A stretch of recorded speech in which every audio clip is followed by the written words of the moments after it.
The restaurant was quiet in the late afternoon lull, that calm hour between lunch and dinner when the sunlight slanted through the windows and dust motes floated like tiny stars. Emily wiped down table 7 for the third time, not because it needed it, but because keeping her hands busy stopped her mind from racing. She was 24, exhausted, and barely holding her life together on a waitress's paycheck. Every tip mattered. Every shift mattered. That's when they walked in. A tall man in a perfectly tailored navy suit pushed a wheelchair through the door. His posture was straight, his expression unreadable. The boy in the chair looked to be about 10 years old, thin, his body stiff with tension. His hands trembled slightly, and his eyes darted around the room, overwhelmed by the noise, the lights, the unfamiliar faces. Emily noticed immediately. She had learned to notice.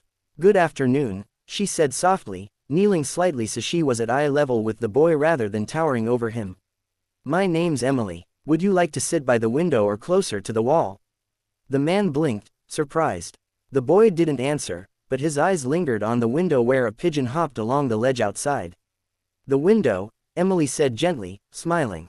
"Good choice." The man nodded once. "Thank you." As she guided them to the table, Emily noticed the way the father watched her, carefully, critically. Like someone used to judging people in boardrooms, not diners. She brought menus, but before she could explain anything, the boy let out a frustrated sound, his hands tightening into fists. The man stiffened. "Daniel, it's okay," he said, though his voice carried strain. "Just choose." Emily didn't rush. She crouched beside Daniel again. "Hey," she whispered, "is it hard to hold the menu?" Daniel's breathing slowed just a little. Emily folded the menu, tearing off the back page with pictures of simple dishes. "We can do this together," she said. "One thing at a time." She didn't know the father was a billionaire. She didn't know he owned half the skyline downtown or that his name made CEOs nervous. All she knew was a child who needed patience. When the food arrived, Daniel struggled with the spoon, his hand shaking violently. The father reached out, then stopped, conflict flashing across his face. Help or push independence? Before the moment could turn painful, Emily stepped in. "May I?" she asked. The man hesitated, then nodded. Emily wrapped a napkin around the spoon handle, thickening the grip. She adjusted Daniel's wrist with practiced ease and guided the spoon slowly, steadily, letting him do most of the work. Daniel took a bite, then another. His eyes lit up. He laughed, a small, breathy sound, but pure joy. The restaurant faded away for Emily. For Daniel, and for the man watching with wide, stunned eyes. Because no one had ever done this for his son before. And he had paid millions to people who claimed they could. Emily finished feeding Daniel, never once making him feel helpless. Never once looking at the father differently than any other customer. When they were done, the man stood. "My name is Robert Hale," he said quietly. "And I've never seen anyone treat my son the way you did." Emily smiled politely. "He's a great kid." Robert slipped $100 bill on the table. Emily blinked. "Sir, that's too much." "It's not," he said, his voice thick. "It's not nearly enough." As he wheeled Daniel toward the door, Robert looked back one last time. "This isn't the last time you'll see me," he said. Emily watched them leave, unaware that her life had just shifted, forever. Emily didn't sleep that night. After the phone call ended, she sat on the edge of her narrow bed, the cracked wall glowing faintly under a flickering bulb. The room smelled of instant noodles and cheap detergent. Everything looked the same, but nothing was. A job offer from Robert Hale wasn't just unexpected. It was impossible. She replayed his words again and again. Paid training. Education covered. Full-time. Not charity. Not pity. Trust. By morning, Emily had made a decision she didn't even realize she was capable of making. She packed 2 small bags, folded her diner uniform neatly on top, and left a note for her roommate. "I think my life just changed.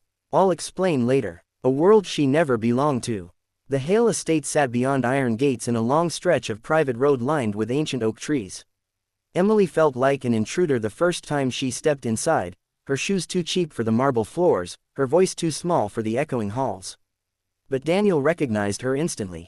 His face lit up when he saw her, his fingers fluttering in excitement. Emily knelt, just as she had in the restaurant. "Hey, superstar," she whispered. Daniel laughed. That sound, soft, unfiltered joy, cut through Emily's fear like sunlight through clouds. Robert noticed. "You're the first person he's reacted to like that," he said quietly. Emily swallowed. He remembers kindness. Robert nodded. So do I. Learning without losing herself. Emily's days became full in ways she'd never known. Therapists came and went. Doctors evaluated. Specialists spoke in complicated terms. But Emily stayed grounded. She learned the science. Yes, the muscle responses, the sensory triggers, the neurological pathways. But she also learned Daniel's favorite music, the way he calmed when she counted softly, the way frustration made his left hand clench. She celebrated the smallest victories. The first time Daniel lifted a spoon alone. The first clear word he spoke. The day he insisted on buttoning his shirt himself, even when it took 10 minutes. Robert watched it all. One evening, after Daniel had gone to bed, Robert poured 2 cups of tea and handed one to Emily. I've spent billions solving problems, he said. I couldn't solve this. Emily shook her head. You weren't failing. You were just looking in the wrong direction. He studied her. People see my money before they see my son. You saw him first. That night, Robert made a promise to himself, one he hadn't even known he was searching for. A father's guilt, a woman's courage. Emily learned more about Robert than the world ever would. She learned that after Daniel's diagnosis, Robert buried himself in work. That he hired experts to compensate for the time he couldn't emotionally give. That guilt had shaped every business deal since. I thought if I built something big enough, he confessed once, staring out over the city skyline from his office window, it would make up for what I couldn't fix at home. Emily answered softly, Daniel doesn't need fixing. Robert closed his eyes. For the first time in years, he let himself cry. The birth of an idea. The idea came unexpectedly. Emily and Daniel were at a public park, something Robert rarely allowed due to security concerns, when a mother nearby struggled to feed her disabled daughter. Her hands shook with exhaustion. Her eyes held quiet defeat. Emily helped instinctively. She showed the woman the napkin trick. The slower pace. The patience. The mother broke down in tears. No one ever taught me this, she said. That night, Emily couldn't stop thinking. How many families are out there like that? She asked Robert. Too many, he admitted. What if we taught caregivers to care like humans first? Emily said. Not just techniques, compassion. Robert looked at her, something clicking into place. By morning, the Carter Care Initiative had a name. From waitress to leader, Emily resisted the spotlight at first. I'm not a director, she said. I don't belong in boardrooms.